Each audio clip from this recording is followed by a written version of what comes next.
The Department of Housing and Urban Development is poised to reverse the Obama administration's policy and return to a competitive bidding process to award Section 8 housing, according to a well-placed source in the department. The move would overturn the Obama-era methodology of using a grant-style process that was rebuked by administrators and ultimately the U.S. Supreme Court. The HUD official said many of the steps necessary to change back to the competitive procurement method are being taken now, but didn't want to comment on when the announcement from the department might happen for fear of tainting the bidding process. Supporters of the competitive bidding procurement process say the net result will increase efficiency in the program and save taxpayer money. And Republican lawmakers that have been critical of HUD's actions in the past are applauding the change in course as well.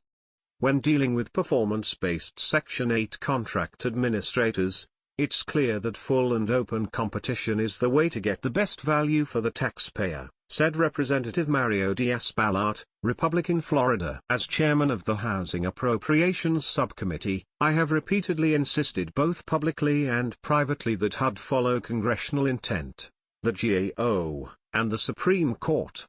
Diaz-Balart is one of a small handful of elected officials who put pressure on HUD and then Secretary Julian Castro during the years in which HUD ignored findings that their grant process was illegal. Section 8 housing is a federal program that pays rental assistance to landlords to help low-income people acquire affordable housing. Because HUD had problems administering the program, in 1995 it started to contract out the management of Section 8 housing units through a competitive bidding process. However, in March of 2012, HUD suddenly shifted away from the competitive bidding process, and began using funding mechanisms which were more like grants.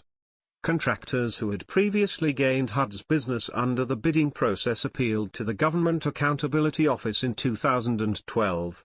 Just months after HUD changed course, and by August of that year, the GAO ruled that HUD's actions were unreasonable and in disregard of applicable statutory guidance.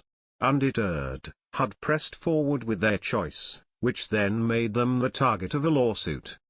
From that point, HUD lost an embarrassing string of rulings which culminated in the U.S. Supreme Court denying to hear an appeal from the agency in April of 2015. Despite all those rulings, HUD didn't budge. But the Trump administration is now set to return to the previous methods.